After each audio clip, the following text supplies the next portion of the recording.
पूरा मामला क्या है? सर ये ले लीजिए।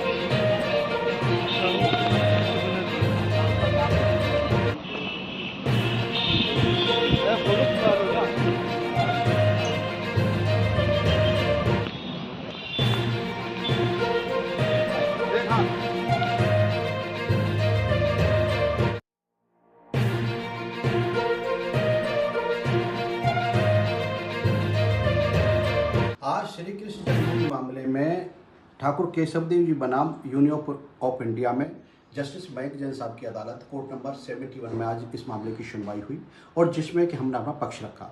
हमारा ये कहना है कि 1670 में जब औरंगजेब के द्वारा श्री कृष्ण जन्मभूमि के मंदिर का विध्वंस किया गया था और विध्वंस करने के बाद जो छोटी छोटी मूर्तियाँ थीं भगवान की, उन्हें ईदगाह में दबा दिया गया। मथुरा जो शाही ईदगाह बनी हुई है, इसके अलावा जो बड़े विग्रह थे ठाकुर केशव राय के विग्रह, उन्हें औरंगजेब आगरा ले गया और आगरा की जो जामा मस्जिद है, जिसे बेगम साहिबा की भी मस्जिद कहते हैं, उसकी सीढ़ियों में उन विग्रह को लगा दिया गया। वो विग्रह आज भी वहाँ पर लगे हैं सीढ़ियों में। ये लोग जो शाही खानदान के लोग थे पैरों से चढ़ते उतरते थे।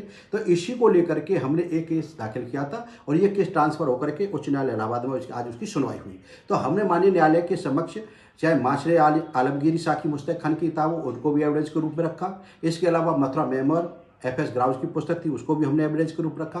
मथुरा गजट को भी हमने एविडेंस के रूप में रखा और माननीय न्यायालय से हमने अनुरोध किया कि वहाँ पर कोर्ट कमिश्नर का भेजा जाना बहुत नितांत आवश्यक है, बहुत आवश्यक है। तो कोर्ट कमिश्नर वहाँ तुरंत भेजा जाना चाहिए और सीढ़ियों पर जो लोग चढ़ रहे उतर रहे हैं उनको बैन किया जाना चाहिए, क्योंकि इससे हिंदुओं की श्रद्धा कहीं न कहीं आघात हो रहा है, श्रद्धा को ठेस पहुंच रही है। तो लिहाजा उन सीढ़ियों को पर भी किसी का आवागमन नहीं होना चाहिए। तो आज माननीय न्यायालय के समक्ष हमने अपनी इस पूरे विषय को रखा और माननीय न्यायालय ने इसे सुनने के बाद, जिसमें कि अभी यूनियन ऑफ इंडिया की तरफ से जैसा संज्ञान में आया उनका जवाब नहीं आया है, तो उनका भी जवाब आना है और शायद का पक्ष के लोग भी इसमें अपीयर होना चाहते हैं, तो उन्होंने भी एप्लीकेशन लगाई है। इन सब तथ्यों को देखते हुए माननीय न्यायालय के द्वारा अग्रिम तारीख इसमें 5/8 निर्धारित कर दी गई है।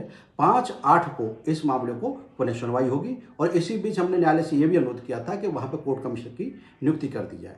तो अभी माननीय न्यायालय का आदेश क्या आता है वो देखेंगे और इसमें अग्रिम तारीख 5/8 नियत कर दी गई है। माननीय उच्च न्यायालय इलाहाबाद में माननीय न्यायमूर्ति श्री मयंक कुमार जैन जी की अदालत में कोर्ट नंबर 71 में आज श्री कृष्ण जन्मभूमि बनाम शाही मस्जिद ईदगाह प्रकरण में पुनः सुनवाई हुई है।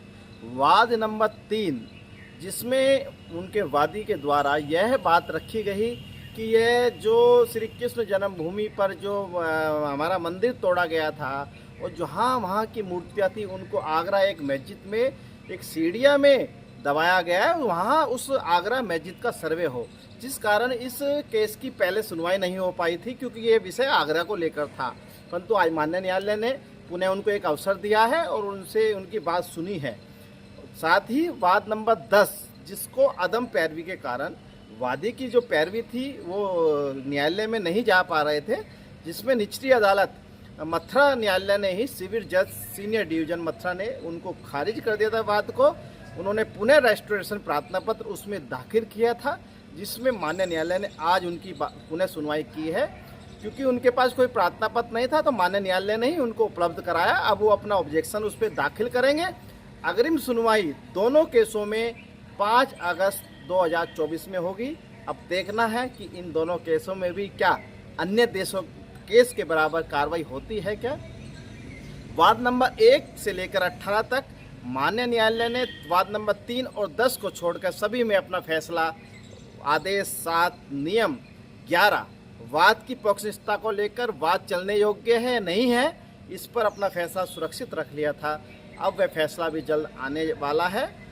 माता शाकुंभरी पीठाधीश्वर भृगुवंशी आशुतोष पांडे, मुख्यवादी श्री कृष्ण जन्मभूमि बनाम शाही मस्जिद ईदगाह अध्यक्ष श्री कृष्ण जन्मभूमि मुक्ति निर्माण ट्रस्ट मथुरा।